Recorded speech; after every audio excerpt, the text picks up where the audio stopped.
What's going on, everybody? Welcome back to another weekly webinar here with us at ARCrypto. Thank you all for being here today. I'm super excited to be here and chat with you about best strategies for the bull market, right? We've all seen the market going up, but how do we take advantage of this opportunity? How do we maximize the opportunity that's in front of us while minimizing our risk? So that's what we're going to get into today. So let me go ahead and share my screen with you. And again, thank you for being here. Excited to have everybody today.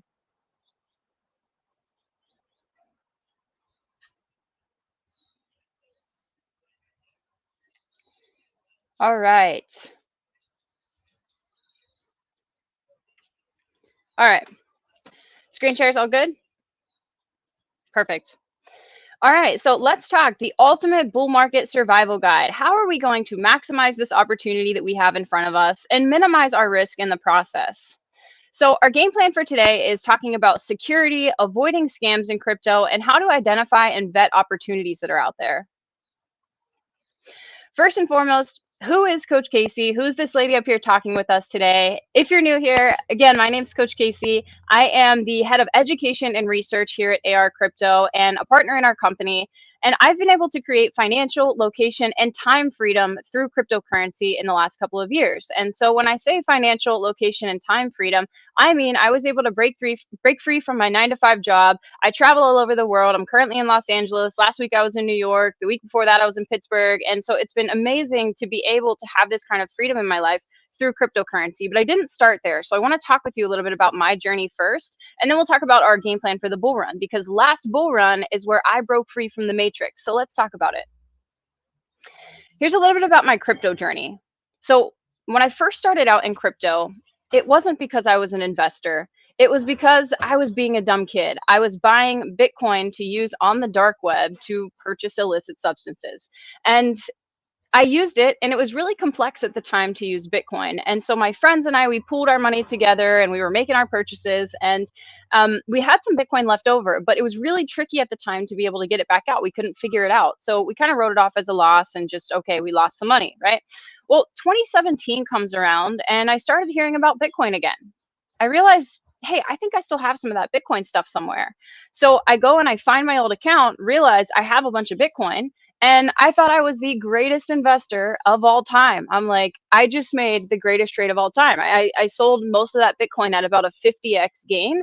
And but what I didn't do was take the initiative to actually learn about, why did this asset that I purchased go from this to this in such a short period of time? I wasn't thinking in terms of, I wasn't financially literate back then. And so I wasn't thinking I should go and educate myself on why this asset exploded the way that it did. Instead, I looked at it as sky money and, cashed out, took the money and ran. Now, unfortunately, at that time in my life, I wasn't in a very good place. I was addicted to drugs and alcohol, and that money very swiftly led me to a pretty bad place in my life. And so in 2018, actually 2017 to 2018, that money fueled a really, really negative couple of catalysts in my life. I ended up in jail and in rehab and totaling a couple of cars and creating, a really, really negative environment for myself. I was honestly on a one-way ticket to really, really bad things. So that money for me led me to my rock bottom. And so the reason I tell you this story is so that you understand that you don't have to start out in crypto with some baseline level of knowledge or money, okay? The image that you see on the screen here, I didn't start at zero. I started at negative $130,000. This is my bill from treatment when I went to inpatient rehab for 71 days in 2018. And luckily, there's a happy ending at this story. I just last month, I celebrated 6 years clean and sober, so all is well now. But I just want to share this with you and be transparent and show you that, I didn't start with some big amount of capital or some big background knowledge of this stuff. Like, I was in a really, really bad spot. And so it's to show you that you can start from anywhere and quite literally from below zero. So again, it gets better from here though. So all is on the up and up. Let's talk about my crypto journey after that time. Okay, so once I started to learn about taking control of my financial future and really taking control of my life, a lot of that came down to, I wanted freedoms in my life that I didn't have then. I wanted, again, financial literacy in my life that I didn't have then. And so somewhere along the way, I started to hear about crypto again. So it was this thing that just kept coming back up for me in my life. So in 2019, I got interested. I was like, all right, this thing keeps coming back around. I keep hearing about it. I need to pay attention to it. So I became interested in Bitcoin and Ethereum, but I didn't really know what I was doing. I just kind of started buying Bitcoin and Ethereum. I started studying them a little bit, but I wasn't super familiar with what I was doing. In June of 2021, I joined the ARC, the company that I now am a partner in and lead up, again, our education and research department. I joined as a student back in June of 2021, and I learned decentralized finance. And so for anybody who doesn't know what decentralized finance is, there is, crypto, as far as most people are familiar with it, spot buying and holding crypto. Maybe you're buying your crypto on an exchange and you're hanging on to it, right? Maybe you're studying it a little bit, but there's a whole financial ecosystem that cryptocurrency has with it called decentralized finance, and it's a peer-to-peer financial system. And when I learned DeFi, it changed everything for me. In March of 2022, by March of 2022, I replaced my six-figure salary that I was in commercial real estate at the time. I was working for a big firm called JLL. I replaced my salary with my crypto income, and I was able to fire my job. I finally was able to get to a point to achieve that financial location and time freedom that I had so desperately been seeking. I was trying to start businesses. I was trying to do all of these different things to get out of the matrix, to get out of the rat race in this system that I was so sick of. And I felt that I was meant for something different. Like, I could not sit in my office every single day and call it a life. There was no way. I would look around at the people around me and think, how have you done this for 30 years? There's no way I can do that. So again, for me, learning cryptocurrency, learning DeFi is what got me the life that I had always wanted. And it didn't take very much time. But I'm here to reduce the learning curve even more so for you, because I lost a lot of money in the process. I made a lot of mistakes in the process. But now, again, today I'm here to talk with you about what can we do throughout this bull market to best position ourselves, because the last bull market changed my life personally. I went from six figures in debt in 2018 to now a multiple seven-figure net worth in just a couple of short years. And so this picture that you see here is a fun one. This is me working from a yacht in the middle of Miami with a bunch of my friends, because now, again, rather than sitting in a stuffy office with no windows and living on somebody else's time and schedule and all of that, now I have the freedom to do these kinds of things. And it's not about the yachts. It's not about that. It's about the freedom, okay? And for me, crypto is where I found purpose. That's the big thing. I'm very passionate about self-education, technology, and financial freedom, because I want people to be able to break free from the things that I was hanging on to. I had limiting beliefs around money. I didn't really believe in abundance for myself. I thought that that was just the way that it was, because that's what we've been programmed to believe, right? But now I get to share my passion for these things through educating and empowering. Last year, I was able to deliver a TED Talk on cryptocurrencies and the blockchain technology in an effort to educate people and inspire people to take action and take the initiative to learn this stuff, because it changed my life. So that's why I'm here to talk with you today. And again, that's a little bit about who Coach Casey is and why I'm here. And I'm excited to chat with you today. So the bull market's here, right? We've seen over the past couple of months, the market has grown exponentially. And of course, right now we're in a little bit of a sideways choppy action, but we're in a bull market. There's no mistake about it. So how do we maximize this opportunity and minimize our risk that's associated with the bull market and cryptocurrency in general? I want to make sure that when you come into this space, if you're new here, or maybe this is your first cycle, or even maybe if you're a seasoned investor, there are things that we can do to make sure that we don't let this opportunity slip away from us, because the markets are cyclical. They don't go up forever.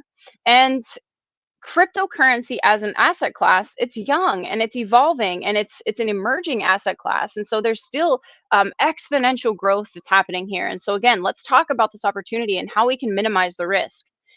But I've got to tell you first, I'm not your financial advisor. This isn't financial advice. These are just lessons that I've learned from years and years in this space. This is now my third crypto cycle. I've been in, as you saw, I've been in this space for 2.5 years full time. These are just mistakes that I've made. These are things that I want to kind of impart on you to help you on your journey, but it's not financial advice. Okay. I'm not a financial advisor.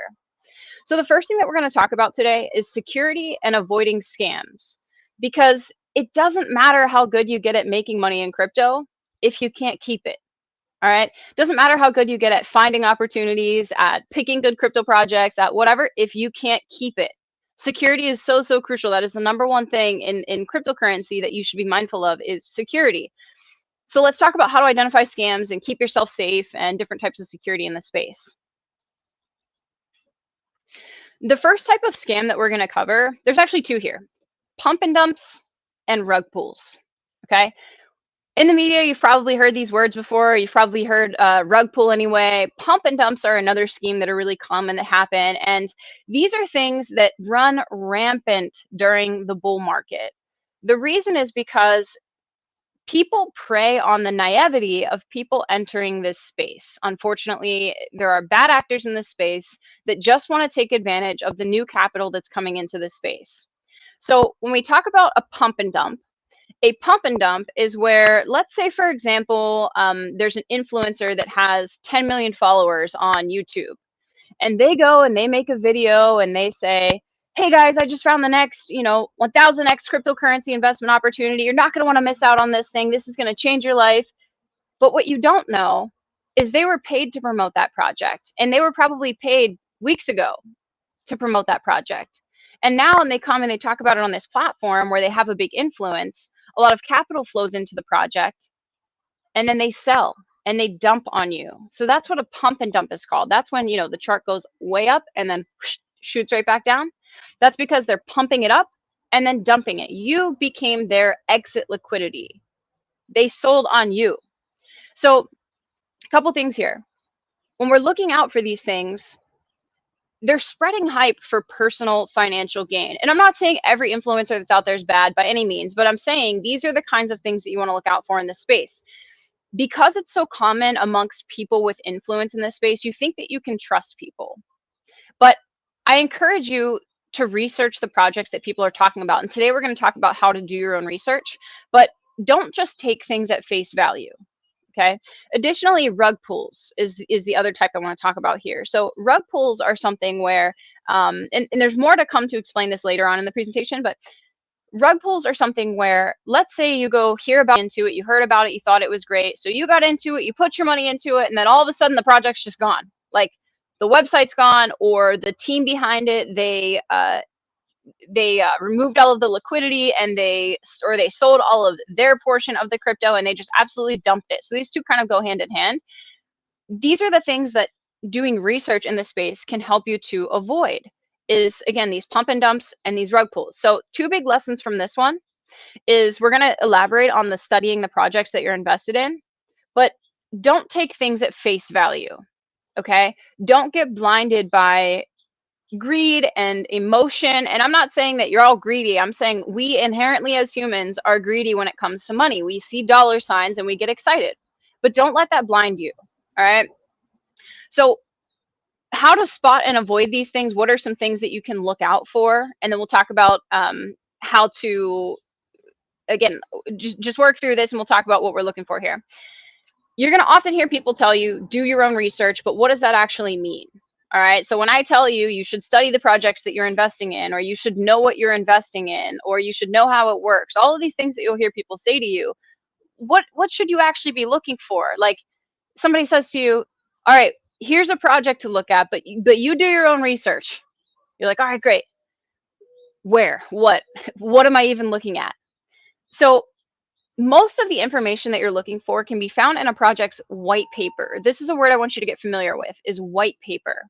So the white paper is like the about me of a crypto project. It's going to tell you basically everything that you need to know about a project. And when I say basically, it's because there's a couple of other things I'll tell you that you want to look for. If I came to you and I said, hey, I found this project that I'm investing in that I really like, it's called Coffee Coin. All right. And you say, okay, cool. I think I'm going to go look at Coffee Coin.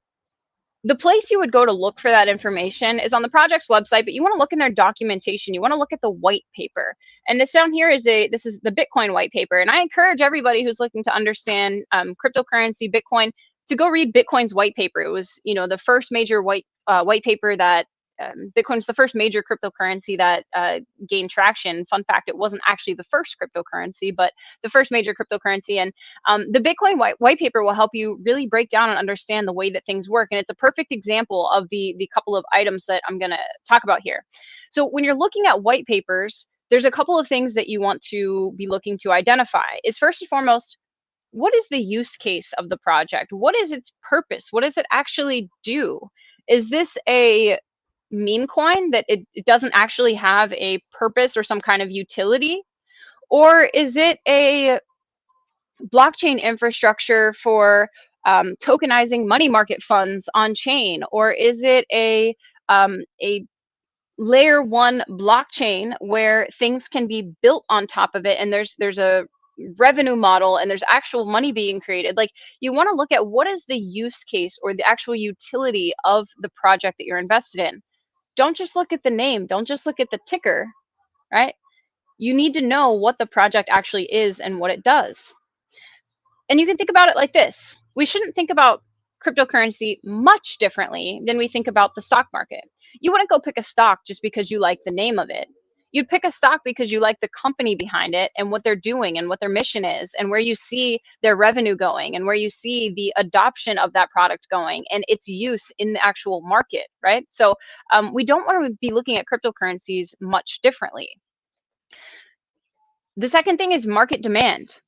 Oftentimes in a white paper, you'll see there'll be a comparative market analysis to show you, like, here are our competitor projects, or here is the demand for this product that we're bringing to you. This is a big one because there's a lot of projects that have great tech, but there's no need for them. And there's a lot of shiny objects that they'll kind of wow you with what they're doing, and you're like, man, that's really cool. But why? What? I'm not going to use that. No one's going to use that. Right? So I've seen recently there was a project on that's been going popular on social media. And again, this is me telling you that I'm not personally invested in this project. It's called Ring AI. It's an AI, like an answering service / callback / it does all of those kind of things. And it was one of those projects that I'm like, nobody uses that stuff anymore. Right? So it relative to other general purpose, maybe AI projects and things that have a different use case associated with them, I didn't like what that one was doing. Just because people are talking about it and because it's hyped up and because it happens to be going up a little bit at the moment, I mean, I don't know about today, but that's not a good reason to invest in something. You need to form a thesis around it based on not only, again, kind of hype and speculation, but the fundamental analysis of the project. And with that comes, like I said, use case, market demand. Tokenomics is another thing that is so important to study in this space. So if you want some homework from this webinar, I want you to take some time to research and learn tokenomics. So tokenomics are the economics of a cryptocurrency or a cryptocurrency project or a cryptocurrency ecosystem. So it's the token economics. And what that means is it's the way that the supply and the distribution of that token works, or on a project basis, again, kind of the way that their revenue model flows. So the reason this is so important to understand is, let's take a look at, let's say, I'll give you a couple of examples. Bitcoin, for example. Why do a lot of people love Bitcoin so much? Well, for a multitude of reasons, but one of the reasons is because the supply of Bitcoin is scarce, similarly to gold, right? That's why people like to invest in gold. And it's got a predictable monetary policy. Bitcoin isn't being printed like US dollars. There's a schedule programmed in Bitcoin's code that cannot be changed. It won't ever be changed. And so we know exactly what's happening. Bitcoin isn't inflationary, again, like the US dollar, where we're just printing more and more and more of it, which leads to the devaluing of our currency. Bitcoin has actually become more and more valuable over time. I made a joke the other day on my TikTok. 10 years ago, this past week, the SEC issued a warning to investors against Bitcoin, saying that it's, whatever. They issued a warning to investors against Bitcoin. It was $400. They protected investors against a 15,000% gain.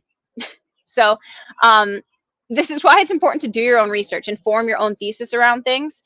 And the reason that Bitcoin has surged so much in the last however many years is 10 years from that example, is because of the purposes that give it value. But back to tokenomics. So when we look at other projects, not just Bitcoin, we talk about, again, with Bitcoin, the supply of it has a limit. The release and distribution of tokens. So right now there's about 19.7 million Bitcoin in circulation. There will be 21 million.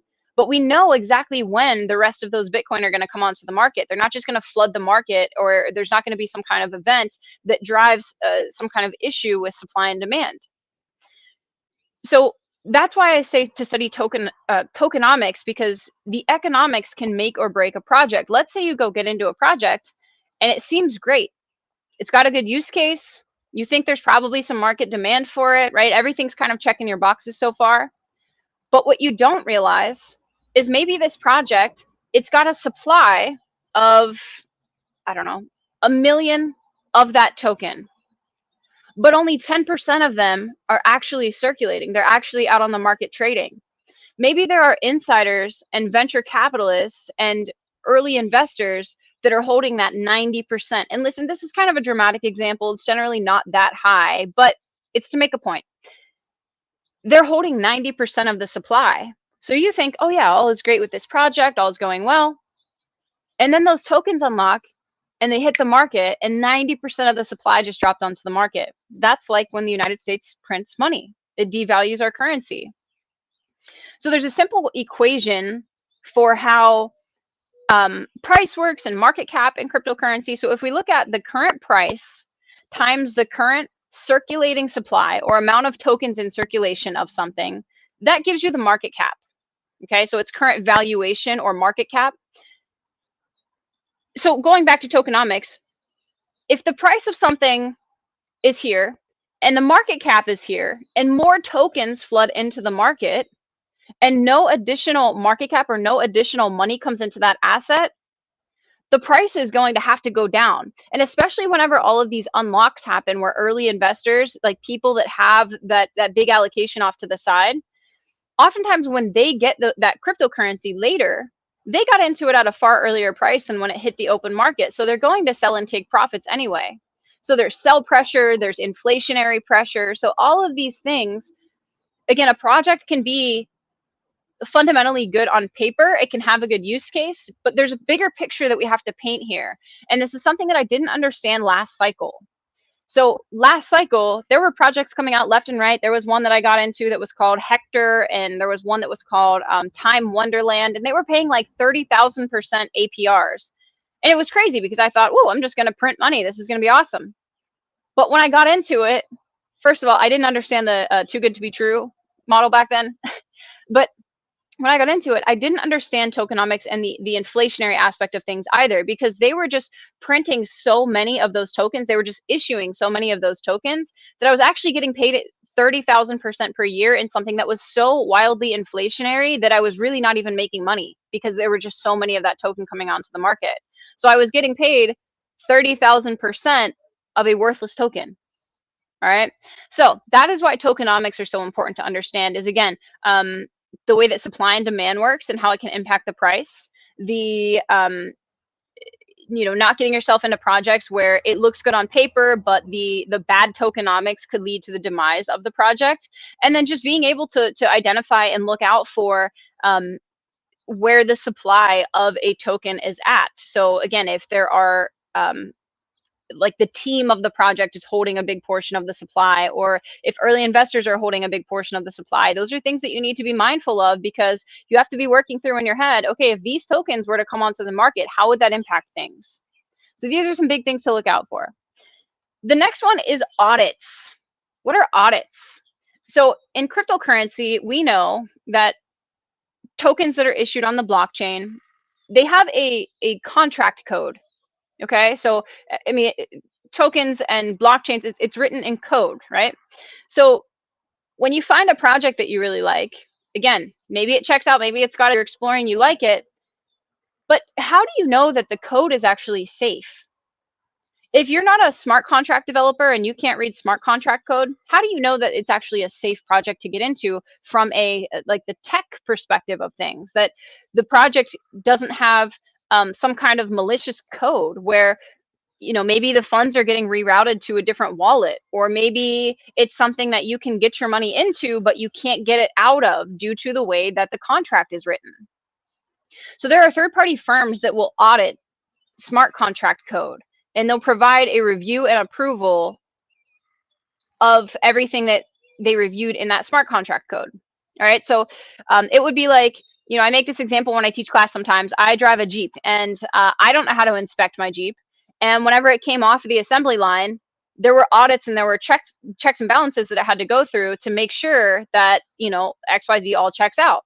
So because I don't know how to make sure that everything is sound with my Jeep, I have to rely on those third-party auditors. So same thing here in crypto is I can read basic smart contract code, but I don't always know how to look for all of the nuances of, the things that people, the bugs and potential areas for exploit, things that somebody who does that would look for. So I generally try and avoid projects that have been unaudited, because there's projects that'll say, well, yeah, but our contract code is open source. You can go read it. So when somebody tells you, well, yeah, their contract code, it's open source, you can go read it. Yeah, but did you? Do you know how? Do you even know what you're looking at?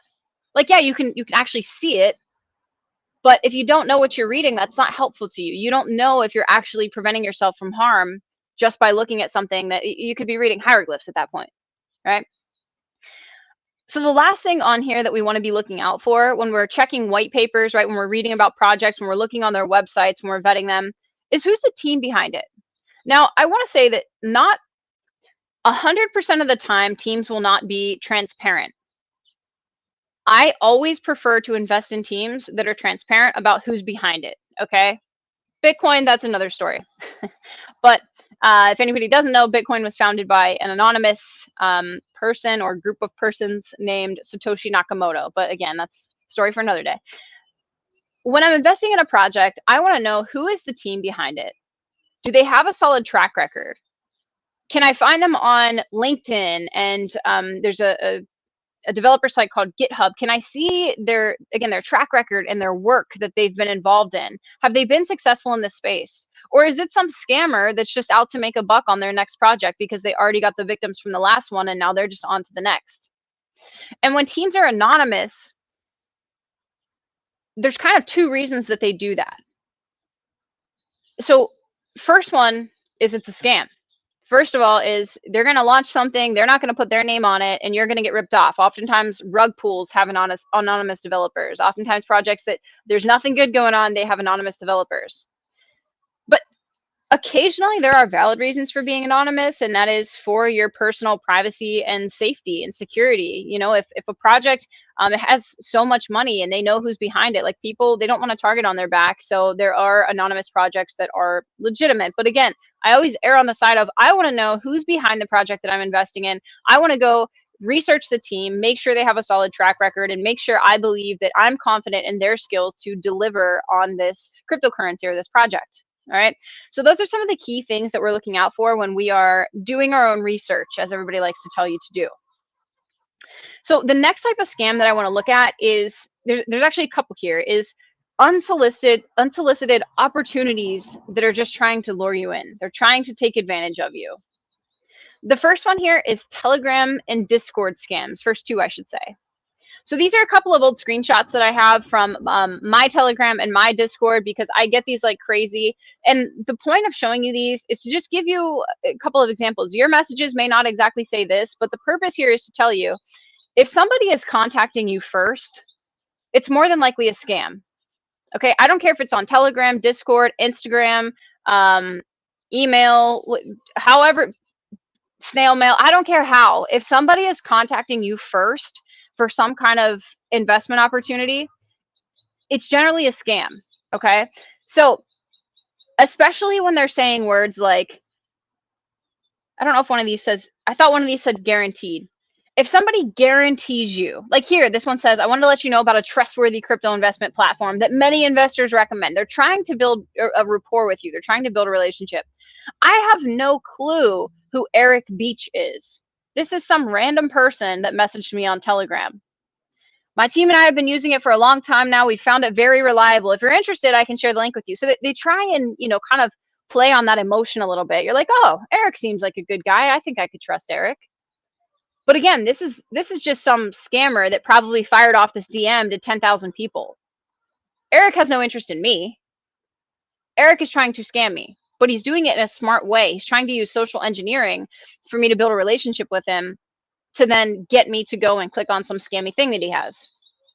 This next one here, supercharge your ETH earnings with Thorium ETH miner, right? So you look at this and you're like, oh, that seems pretty cool, right? There's this Thorium ETH miner, and whoa, 300% ROI, 3% daily payouts over. Wow, this looks really, really great, right? There's a $60 welcome bonus. These are all things to get you thinking in your head, man, this project's really great. Can earn 300% ROI. And so you go on here and you click on these links, and it's a scam. Because it's some unsolicited thing that they're firing off to all of these people. They're promising you these big returns. They're throwing in here, hey, we've got an airdrop campaign going on. All of these things to get you excited, thinking you're going to make a bunch of money, or thinking that it's super safe and super reliable. But it's just, it's simply social engineering. This is, they're trying to prey on your emotions, okay? And especially the people that are coming into this space that may not be familiar with how this stuff works. Because people here, yeah, in cryptocurrency, there's projects that pay 300% all the time. So they think, oh, cool, this is how you find them. But it's not. This is not the way that you find new projects. Over here, we can see I've got an invite to a Blockchain Insiders family group, free for all crypto pumps. So this is probably a pump and dump group that I got sent here. Pump and dump groups are, going back to what I explained before, the pump and dumps, where there are groups of people that will come together and they basically play like exit liquidity chicken, and they'll find these projects and they'll create fake hype around it, and they'll all try and band together to pump it up in hopes that other people will see it and catch on and keep pumping the project up. But the reason I say that's exit liquidity chicken is because if you're not the last man out, I'm sorry, if you're not the first man out, that never pans out for you. Okay, these groups, it's such a game that's going on here, and they're going to tell you, you know, we're the best one around and we're one step ahead of everybody and you're going to make life-changing gains here. But all it is they want more people to come in so they have more people to use as exit liquidity. All right, they need you to pump their project so they can go sell it and take profits before you. This last one here, bro. This group gives free trading signals. We've got an 85% win rate so far. Can you believe it? Everything's free. So again, they're going to come and they're going to say, we've got an 85% win rate. Everything's free. And they're going to try and bait you with these things. But the messaging here is that if you're getting random messages on Discord and Telegram and all of these different communication platforms, just ignore them. And even better yet, turn off your DMs on these platforms from people that you don't know. You can actually choose to turn off DMs from people that that you're not friends with on the platform. So ignore this stuff.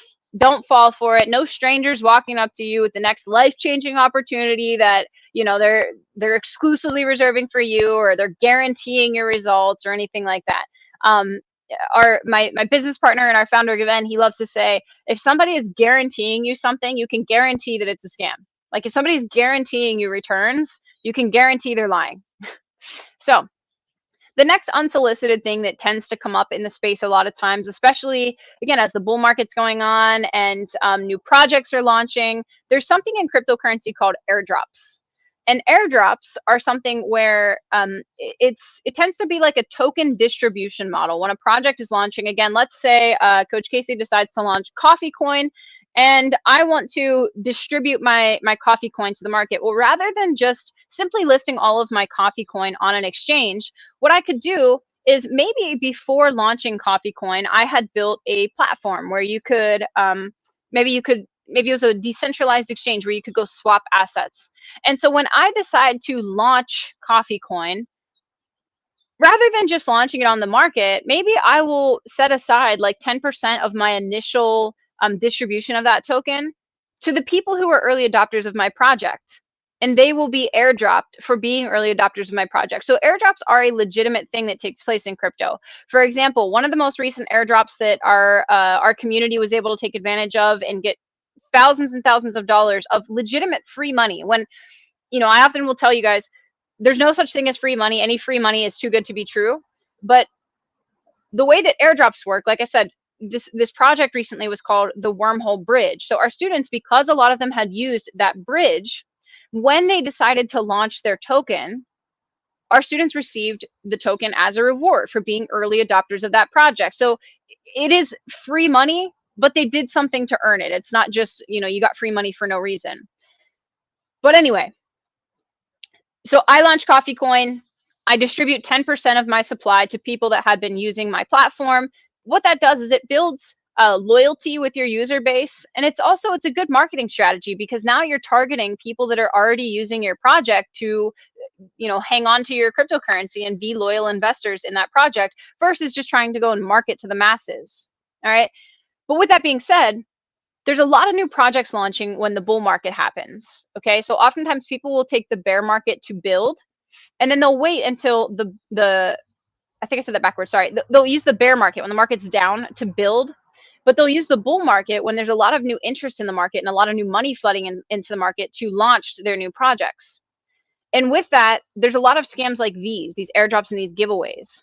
So like this giveaway here, whether it's a new crypto that comes out or even an existing one, like this one, for example, is Ethereum is what they're allegedly giving away. Again, nobody's giving you free money. If you get a message from somebody and they're like, hey, here's some free money, they're going to have you click on a link. Like you can see, they're asking me to register my account. Generally, what they're going to have you do is go and try and connect your wallet and sign some malicious smart contract that you're just excited. You think you got free money. You go to claim it. And what you actually did was you just signed a message allowing them to drain your funds in your wallet. Okay. So nobody's just giving you away random free money.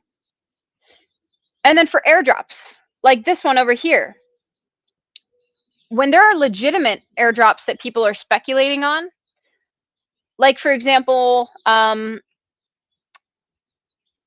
MetaMask is a common wallet in cryptocurrency, and a lot of people believe that MetaMask will drop a cryptocurrency, a token. It'll be a governance token for their ecosystem because of their competitor, one of their competitors, Trust Wallet. There's a lot of reasons why people believe that MetaMask will drop a cryptocurrency eventually. Okay, so reasons aside. So what people are doing is they're speculating on that. So they're using MetaMask more. They're using the different features and functions that MetaMask has built so that they can potentially qualify for this airdrop.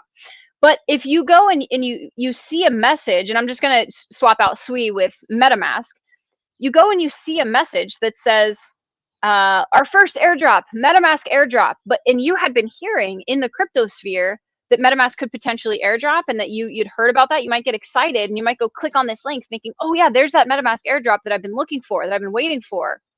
But you didn't actually go verify on their legitimate communication channels, their website, their official social media channels, all of those outlets. You just got a random message from somebody and you thought that it was like the team MetaMask contacting you. It's a scam. You're going to connect on a link, and again, it's probably going to take you to some claim page to go claim your airdrop, and it's simply a scam in order to drain your wallet or have you interact with something malicious. So be looking out for if you are ever participating in any kind of airdrop opportunities, be looking out for legitimate links and impersonators, because they look really legit a lot of the times. They will look almost identical to the real link, but just like one or two things will be transposed about it. So you have to be really mindful, and you have to just slow down. And again, remove the emotion from the equation when we're doing this stuff, because if you just get emotional and you think, yeah, free money, everything you click on, you're going to lead yourself down a bad path. So you have to, get back, get centered, and think about, is this realistic? Lastly, here's one that's, this is a fake account. And this one's even crazy too, because you see they got the account verified on X. So Circle is the company that issues USDC, which is a stable coin. Circle is a very well-known, very well-trusted entity in the space.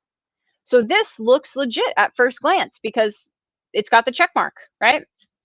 But this isn't true. This is fake. This is a complete scam. But if you saw it, you looked at it really quickly, you would just think, oh, Circle is giving away this because it's the legitimate verified account, right? So anyway, triple check who you're communicating with. Triple check if you ever see, again, something like this from Circle or this from SWI or MetaMask or whatever the example is, make sure you're verifying on their legitimate outlets. Don't just go clicking on things, okay? Because 99% of the time, anything that is just reaching out to you or, again, a lot of impersonations happening, they're all scams. They're all just trying to take advantage of you. And if you ever hear like, the old, send me 1 Bitcoin, I'll send you 2 Bitcoin back. No, all you're doing is just sending away your Bitcoin to somebody. So just know that. Or like you'll see, I've seen recently, there was a fake one circulating on social media that said like President Trump is giving away Bitcoin, or like they'll use a well-known figure and say that they're giving away cryptocurrency. It's not true. They're not doing that. They're all scams. Okay. It'll oftentimes say like you have to pay something to claim it, and all they're doing is collecting money from you. They're never going to pay you. So the next type of a scam that I want to talk about is a Ponzi scheme. What happens with Ponzi schemes, the way that it works is that there's no legitimate revenue model that can sustainably provide the returns that are happening with this alleged project. So what's happening is new investor funds are being used to pay existing investors. So let's say you personally are in a Ponzi scheme and you tell me about it, and I come get into this Ponzi scheme. Well, what that project is doing is you might believe that this project is paying you returns based on whatever they say that their use case is. But actually what they're doing is they just took my deposit and paid you. So now they're going to, when the next person comes in, they're going to pay me with that deposit, right? So it only lasts until it doesn't. And the way that we can spot these Ponzi schemes is there's oftentimes a few things that they always have in common. First and foremost, there's always a promise of super high returns, okay, or above average returns for Ponzi schemes. There are often high pressure recruitment tactics. They will aggressively try and get you to recruit people to come to this thing because that's how they sustain the Ponzi. That's how it keeps going. As new people come in, it keeps the revenue flowing. It keeps, the old investors happy because they're getting paid with the new money. Secretive or proprietary strategies is one of the things that they'll often say that, well, we don't have transparency into the back end of our let's say, I'll give you a real example, like maybe there's a trading bot that you found that it's proprietary, so they can't show you their strategies, right? But what's happening is there is no trading bot. You're just investing into some website where more and more people are getting into it. They're paying out the old investors from the new investors' investments. They're all saying that there's some magical trading bot happening on the back end, but in reality, there's no trading bot. It's a Ponzi scheme. It's just, so if you have no way of verifying the legitimacy of what's actually happening on the back end, like you can't see how they make money, that's a huge, huge, huge red flag. Because again, if you can't see, or there's no way of verifying what they say, you're simply just taking their word for it. And that's not a good place to be. Another place that it's not good to be is in custodial projects. So Ponzi schemes are often custodial. And when I say custodial, I mean they take custody of your funds, like they are holding on to them. All right. And this is one of the biggest things that I learned last cycle is I personally got burned in a couple of custodial projects where I gave up custody of my cryptocurrency for returns. I sent crypto somewhere and I was getting paid out returns. I was getting paid out until it fell apart. And then because I didn't have custody of my funds, they did. When it falls apart, you have no recourse. There's nothing you can do. They have your money. All right. So like I said here, verify how the project makes money sustainably. Make sure that it has a real revenue model. There's something that they're actually doing to create value versus just, so again, like we think about use cases of projects. Why do I personally like to invest in, I don't know, let's say Ethereum, for example? Like what's the use case here? Well, it's not just because there's more and more people coming in. That's kind of a byproduct of the function of it, what it does. The function of Ethereum is it's a layer 1 smart contract platform that can be built on, right? There's a whole financial ecosystem that it provides infrastructure for, and Ethereum powers that ecosystem. And so there's a reason why it continues to not only just go up in price, but there's a reason, there's a sustainable function there to how it works. Okay, there's utility there. Again, you can verify everything on the blockchain. It's very transparent. Versus with these Ponzi schemes and things, you can't see anything. All right, and I don't have to give up my custody to anybody to invest in the projects that I like. So when we talk self-custody, there's a few main wallet types out there on the market. You'll hear of a software wallet and a hardware wallet. A software wallet is like a browser extension, like a Chrome extension on your computer. And software wallets are great because it's your first step into self-custody. And when I say self-custody, I mean you are the only one with the keys or with the access to that wallet. So the way that wallets work in crypto is there's a two-part key system. You've got your public key and your private key. Your public key is your wallet address. That's how we interact with one another, right? I could share my wallet address with you so that you could send me crypto. But my private key, I would never ever share with you. You can think of it like I could give you my Gmail, my email address, so that you could send me emails, we could chit chat back and forth, but I would never give you the password to my Gmail account, because then you could go on Gmail on your computer and completely replicate my account. So in cryptocurrency, if you give somebody your seed phrase or your private keys to that wallet, they could have full access and control over your funds. They could replicate your wallet on their device. So why is that important to understand? Well, there's a saying you'll hear in crypto that goes, not your keys, not your coins. And when your funds are sitting on a centralized exchange like Coinbase, crypto.com, Kraken, Gemini, whatever, you don't have custody of those funds. You don't have the keys to that wallet. They're sitting in the wallet of that exchange. And we'll talk about that here in a second. Now, another part of self-custody, again, going back to the two different wallet types, is we've got these software wallets and we've got these hardware wallets. So when you set up your software wallet, you now have the crypto in your custody. You're the only one that has the keys to that wallet. Nobody else can touch it. This is where you start to become your own bank. You have complete control and access over your finances. It's like having cash under the mattress. You're the only one that has it. Nobody can have access to it, right? It's a lot safer than cash under the mattress, but that's a story for another day. That's a cryptography lesson for another day. When we talk about, again, it's a great, software wallets are great because it's your first step into self-custody. But what makes it a whole lot safer is if you start to look at hardware wallets or cold storage wallets, like this device here, this Ledger. So this is actually a physical device. It's about this big. It looks like a USB drive.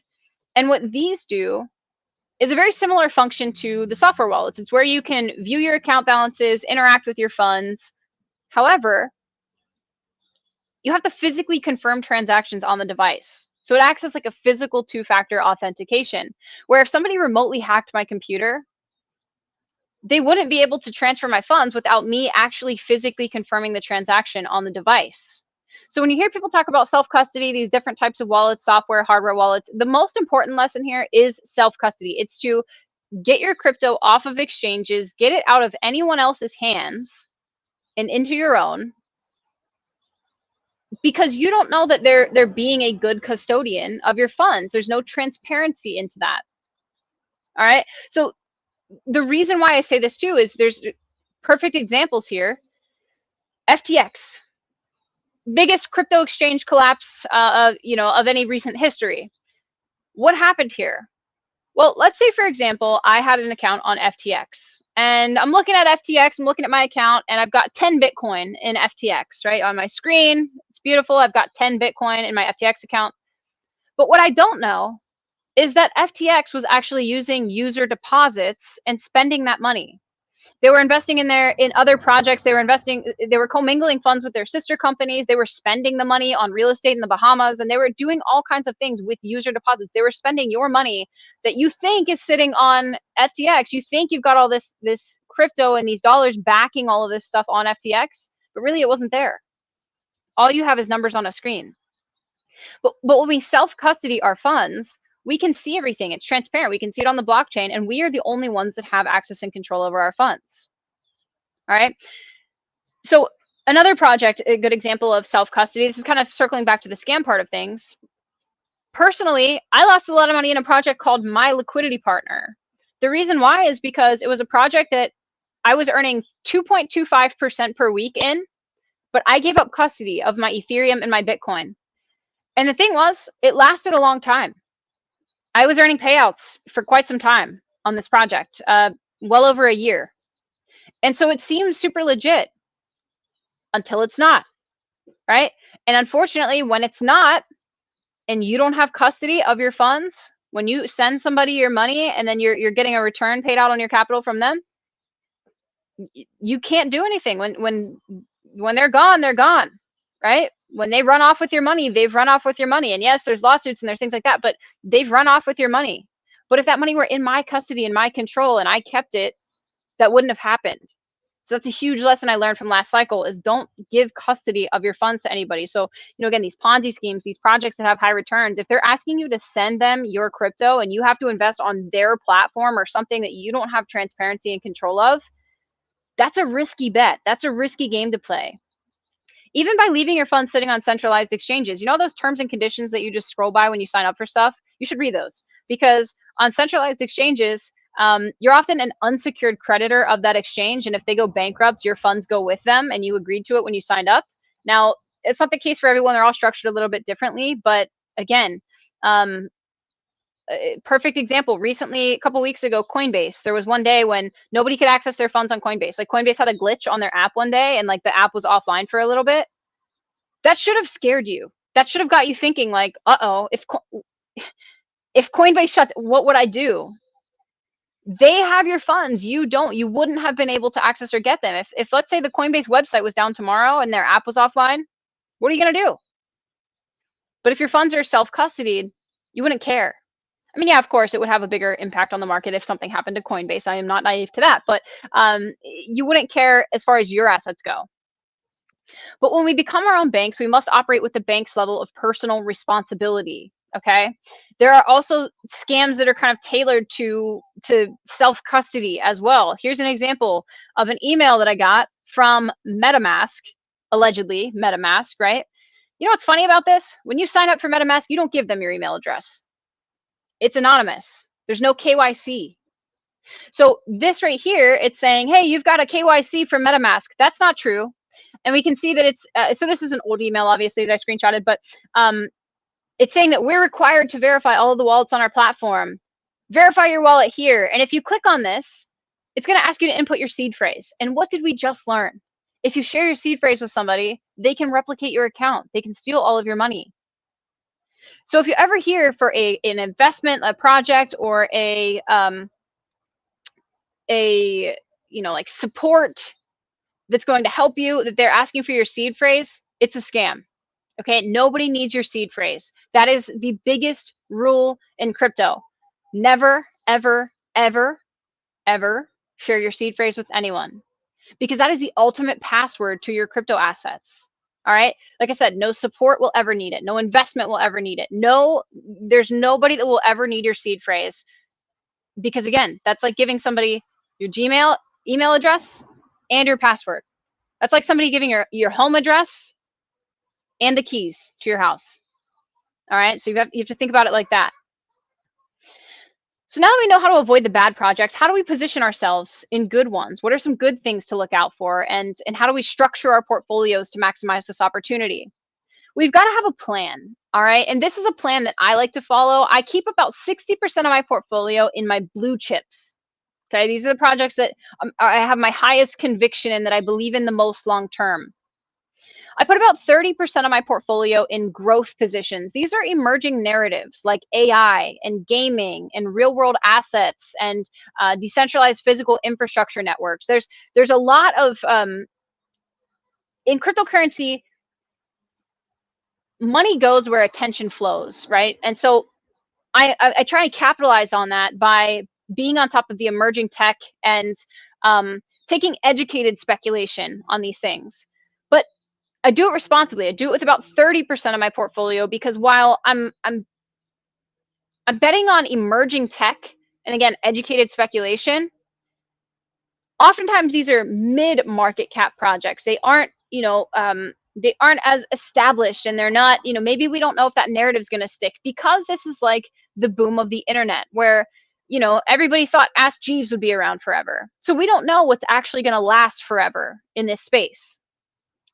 So I keep the majority of my portfolio in a couple of my favorite cryptos, like Bitcoin and Ethereum. Okay, that makes up the bulk of my portfolio. And then the rest is where I'm experiencing that exponential growth, okay, from that 30%. And then lastly, the 10%, the remaining 10% of my portfolio, I'm using to gamble. I say that because in this space, there are also outsized returns that you can earn on things with a very small amount of capital that can, you don't have to have a lot of money to make a lot of money on certain things. So that's why I keep 10% or less of my portfolio in gamble plays. And when I say gamble plays, I mean, this is hot meme coins, or maybe IDOs, which is like a pre-seed investment. I'm investing, before a coin hits the public market, basically like Shark Tank level, right? They've got a lot to prove. I don't know if it's going to pan out, but I'm a really, really early investor in that. Or just really, really low market cap projects that I think it's got a solid use case, but it's got to prove itself a lot. So I do that with 10% or less of my portfolio. And here's the thing. You don't have to follow my plan. I just want to tell you that you should be thinking about your plan for your portfolio, and you should be kind of considering the way that you're allocated with your investments. Because if you've got 60% of your portfolio in gamble plays and they're going poorly for you, that's not going to fare well for your portfolio. Whereas if I'm taking small risks for exponential gains, then if I lose on a couple, it's not going to hurt me. It's not going to impact my portfolio. But the winners, I can then use to take profits into my blue chips and my long-term investments. Because any of these gamble plays I get into, I don't intend to keep them forever.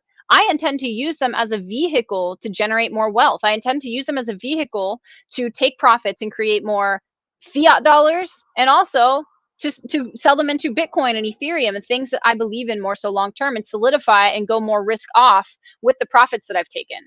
All right. So you don't have to follow my plan, but I wanted to talk you through how to come up with a plan. And this is just a strategy that I like to implement. So not only, again, having a plan to structure your portfolio, but that exit plan that I was referring to, of what you do with it whenever you actually take your profits, is not hanging on to things forever.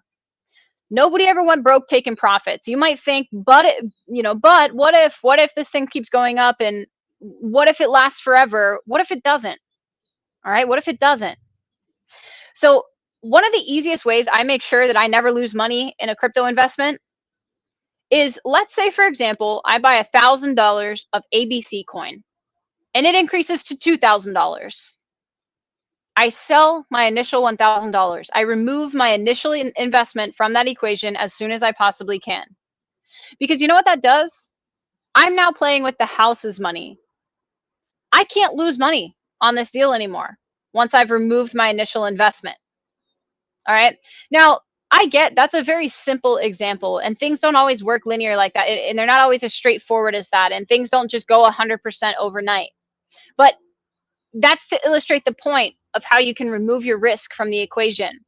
There are other strategies that you can use to take profits as well. Again, you have to use what works best for you based on the amount of attention that you have on the market, and kind of your personal strategy. Another couple of things that you could look at is every 50% gain, taking 50% in profits. And then every 50% gain, take off 50% in profits. Every 50% gain, take 50% in profits. That's how you ensure that you're allowing growth and you're securing your profits along the way.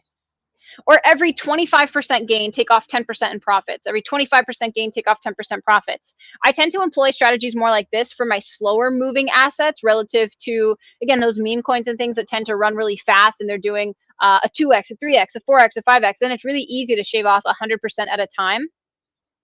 But on my slower, my longer term moving investments, you've got to be strategic kind of from when you enter the position of, I know that I entered here, and I know what my profit taking targets are. And you've got to stick to it, because it's hard when that greed kicks in. We've got to manage our emotions. All right. This is like a cycle of market emotions in crypto. As we get optimistic, we get excited, we're feeling the thrill, our portfolios are up, and then we're euphoric, and this stuff could never go down. And oh my gosh, crypto's the greatest thing ever. and I'm never taking profits because it's going to keep going up forever. But I didn't take profits. Starting to go down. You get a little anxious. You're like, no, it's just a dip. It's just a dip. That's all. Then the dip keeps dipping and you feel fear. And then you start to get depressed. And then you panic because, I should have taken profits here. I missed out. I didn't secure my profits here. And then you start to what's called capitulate. That's when you start to sell out of these positions at a big loss. And then again, the cycle starts over again, right? So we have to manage our emotions in this space. And the way that you can do that is, again, no one went broke taking profits. Be securing your profits along the way. Make sure that you're taking care of yourself first. Don't think about the what ifs. What if it goes on to do another 200x? Okay, great. You took your profits, and you can even leave some of that position in after the fact, but make sure you secure yourself first. Okay? So with that being said, we've got a once-in-a-lifetime opportunity to create generational wealth ahead of us, like I personally did last cycle. Because of taking this seriously last cycle, I will never have to work again a day in my life if I don't want to. And I'm not saying that to brag. I'm saying that because it's so important to know that 6 years ago, I was in jail and rehab without a dime to my name. And now I never have to work again a day in my life if I don't want to, because of what cryptocurrency has done for me. So I'm not just saying this to blow smoke up your ass. I'm telling you, this is an opportunity that you should take seriously, and you need a sound strategy to do that. And you've got to surround yourself with the right people to reduce your learning curve. All of these things that I've told you today hopefully will help you to reduce your learning curve in this space, because my learning curve, my learning curve's been a journey, right? There's a lot of things, a lot of lessons that I had to learn the hard way that I hope you don't have to learn the hard way. And again, I hope that you've taken away from this that you don't have to learn it the hard way. But the opportunity cost of not learning this stuff is too high, especially if you're unhappy with your current financial situation, your current, the state of your situation with your job or your life, or there's an opportunity in front of us that we've never seen an emerging asset class like this before. And this isn't an opportunity that I think you should let pass by, specifically where we're at in this cycle. You know, something funny, where we're at in this cycle right now is where I joined in 2021 when I first learned DeFi. It was kind of right at the beginning of that bull run. All right. But focusing for the next 12 months could set you up for the rest of your life, like I just said that it did for me last cycle. But I'm going to caution you, like we saw all of those bad things, the scams, the bad actors in the space today. There's a lot of problems that you're going to face if you try and come after this thing alone. You're going to try and do it, and it's not hard to learn. But as we saw, there's a lot of nuances that you might not see, you might overlook, right? Going back to the way tokenomics can make or break a project, the way that you might not know to look out for malicious smart contract code. Okay. Projects look good at face value, but you have to understand what you're looking for. And how do you know which areas to invest in, and you know, what things are actually safe and sound, and what's a good idea today might not be a good idea tomorrow. And how do you know if you don't have a community to bounce ideas off of, if you have no feedback loop, that you can have a sounding board around you, right? Of people that have been in this space for a long time and can vet things, and even that you can just work through your understanding of things and bounce ideas off of one another. You've got two options here. You can either do it yourself, or you can follow a proven roadmap, okay? And if you're smart and you want to go with that option number 2, you can follow a proven roadmap with us here at the ARC. We've got our Galaxy self-guided subscription. This program is a self-guided course that is a full e-learning platform, full community platform. You've got access to live weekly calls where you can interact with your peers and interact with the community. We have a mobile application that you can use all of your e-learning on, or on the desktop. And we teach you everything that I taught you today, but more in depth. And then we actually talk to you about how to implement these strategies and how to even just simply navigate crypto. If some of the things I said today you don't even know how to do, like using a wallet and I don't know, the different investment opportunities and things, we teach you from ground zero to being pretty proficient in DeFi, okay? And then having a community of like-minded people and experienced people to guide you through it. So that's what our self-guided Galaxy subscription is. Again, it's an e-learning course that you can go through, but it's not just the coursework is just the beginning. It's the community and the live classes that you get and the continued alpha and education that you get by being a part of this community. All right. The course is just where you learn. So we have a coupon for you today on this webinar. And typically our Galaxy is $194 a month, and it's going to be $97 a month if you use the link that is in the chat here. And like I said, we've had students earlier this month, if you look in our wins and success channel, we had people making thousands of dollars for free from airdrops from the material that's on our community platform. So you know how many months of $97 a month they got for free from these airdrops? There's a lot of alpha to be had here. All right, so come join our Galaxy program. Hit that link in the comments that I think Ruben's dropping them in. And yeah, I mean, we'd love to have you as a part of the community. And you want to be around the people that are like-minded and experienced to navigate this space. It's a space that you don't want to go out alone. But action takers are money makers. This is a saying I say to my students a lot. Action takers are money makers, guys. If you're somebody who's going to sit around on the sidelines and you're just going to keep watching what happens with crypto year after year after year, and then you're going to keep being mad year after year after year, this isn't for you. This is for the people who actually want to take action and make a change in their life. All right. The thinker is going to think. The doer is going to do, and the doer is going to change their life. With that being said, thank you all so much for being here today. You are all very much appreciated, and I would love to connect with you. Make sure you like and you subscribe to our YouTube channel here. We do this every Thursday at noon Eastern.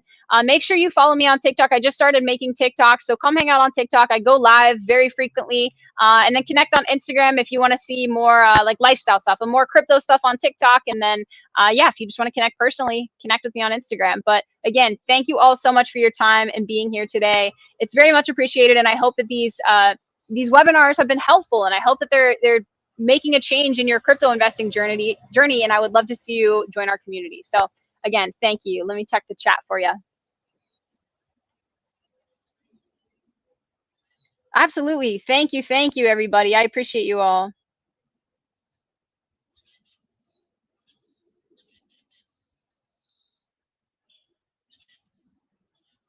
Whatever happened to Tom from MySpace? Yeah, you got that right. I know, and those are the things, like, you know, I'm not naive enough to say that every crypto project that's around now is going to be around forever. We know there a lot of those things we thought would be around forever, and they're not. That's great. Alejandro's never been scammed. Never been scammed. All right, Scam Bankman. That's a great name. I love that. So Sam Bankman-Fried was the founder of FTX, the exchange that collapsed, but he called him Scam Bankman. That's pretty funny. Hello from Texas. Hi, Smooth Sailor. All right, well, I don't see any questions here, so we'll go ahead and wrap it up today. And again, I'll see you all around the community, and can't wait to see you back here next Thursday. But appreciate you all, and I hope this was helpful to everybody. Make sure you click that link to join the community. And yeah, thank you so much for coming, and I will see you all around. Thank you.